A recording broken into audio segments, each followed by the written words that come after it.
This year, one of my favourite parts of the whole process of Pesach is turning out to be the most poignant. It takes place after you finish your search for leaven. This year, as ever, I'll be turning to page 2 of our Reform Judaism Haggadah, and then I'll be burning a few crumbs on the stove and reading a special piece of Aramaic that declares that any leaven that is left is as ownerless as the dust of the earth. In other words, in this time of Pesach, that chametz is no longer mine. Letting go of the remaining leaven, as I do every other year, means that I really have done my best.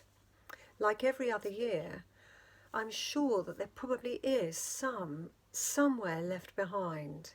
But unlike every other year, I'm going to bring a special extra measure of concern and compassion to this task. For this year's seder, I'm urging you to call family members and share your seder memories. Call your grandparents and sing Manishtana. Older family members teach younger relatives a familiar tune. Look out for isolated people. This year Pesach will be special. This year, may the sense of shock and loss bring us closer to the experiences of our ancestors who were also heading out into the unknown, who didn't know what lay ahead.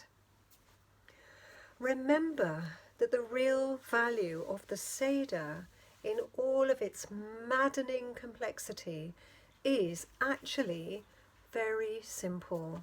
Every item on the seder plate is a symbol of our past, our pain, our freedom. You do not need fancy matzah. And since buying matzah might put you or someone else at risk, I am going to say that you don't need any matzah at all. In fact, at times like these, we deeply understand why it was that the rabbis said that the commandments, the mitzvot, are given to us because they give us life. Live by them. In the words of Leviticus, v'chai v'hem, in other words, they say living by them specifically means you must not take any risks. They are for life and not for us to die trying.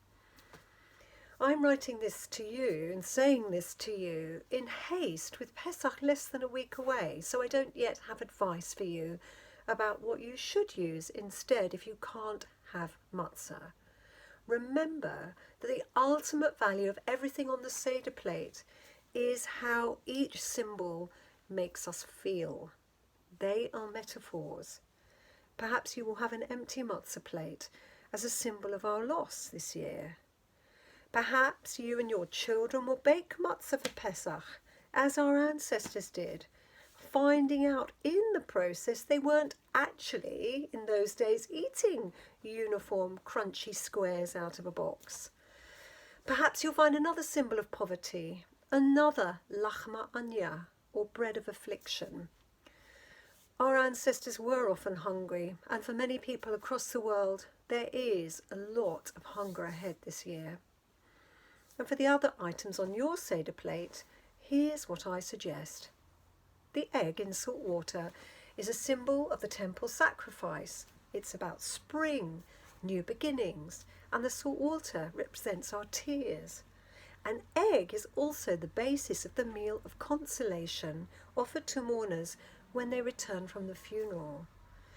If you have no egg, use a bowl of salt water instead. The roasted shank bone, another emblem of the temple and a memory of our very first Pesach, has been replaced by vegans and vegetarians for years. Use a parsnip or a beetroot, or make one out of plasticine or clay or card. Charoset, which you can make from any combination of fruit and nuts, is so vital in this year because it represents what we are still able to build. Bitter herbs, maror, can be anything that tastes bitter, hot or sharp, or brings a tear to your eye. You can use chili, or ginger, or lettuce or a radish. And karpas can be any vegetable at all. In Israel, people often use a boiled potato. I know that this year things are going to be different, and I have no doubt that there will be a sense of loss. But I also hope that we will also discover our inherent Jewish resilience, and that this year's struggle will connect us with our ancestors' struggles to escape every form of slavery and every kind of captivity, now and in the future. I wish you Chag Sameach and Shabbat Shalom.